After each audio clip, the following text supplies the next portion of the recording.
enjoy the presentation.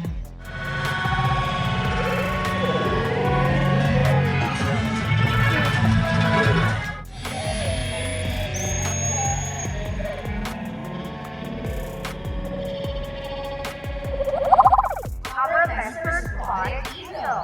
Again, members spotted eagle. Well, these guys are world travelers.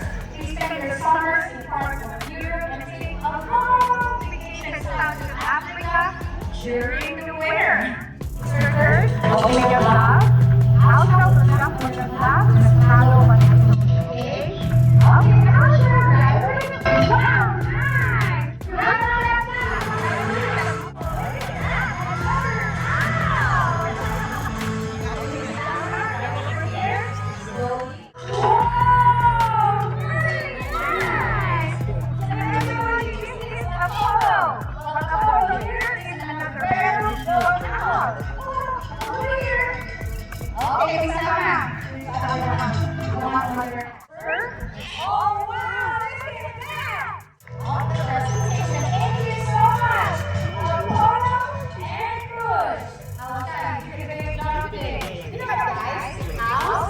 They can rotate their heads for about 270.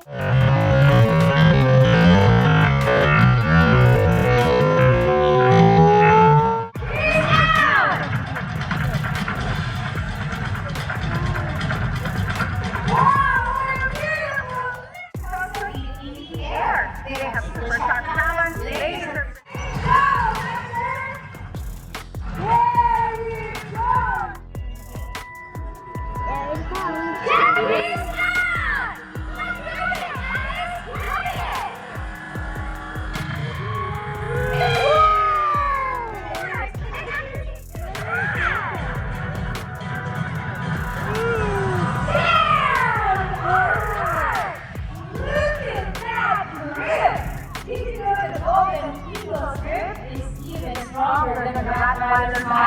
When you got something, for sure, it's not getting away. This is Bruce, our male golden eagle. Well, these birds are not just birds. They are a living missile with a wingspan of over 70 and super sharp talons. These birds dominate the sky across America, Europe, and Asia. So how many round of applause for Bruce?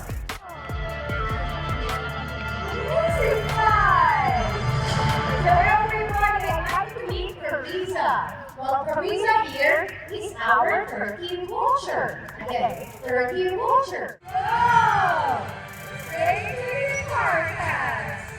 Yes, vulture generally come to the carcass or caged animals. And what you're thinking about your head, Bob? Well, it's actually, imagine sticking your head in a caged carcass just like that. Not like here, right? Well, all pets means less mess.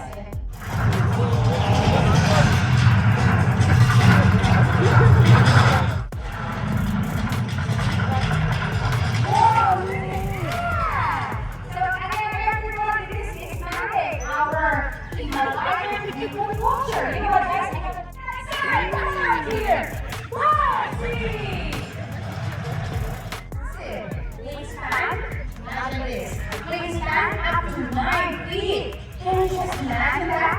Up to 9 feet, even wider than your average shark. Here, Bobby, good boy.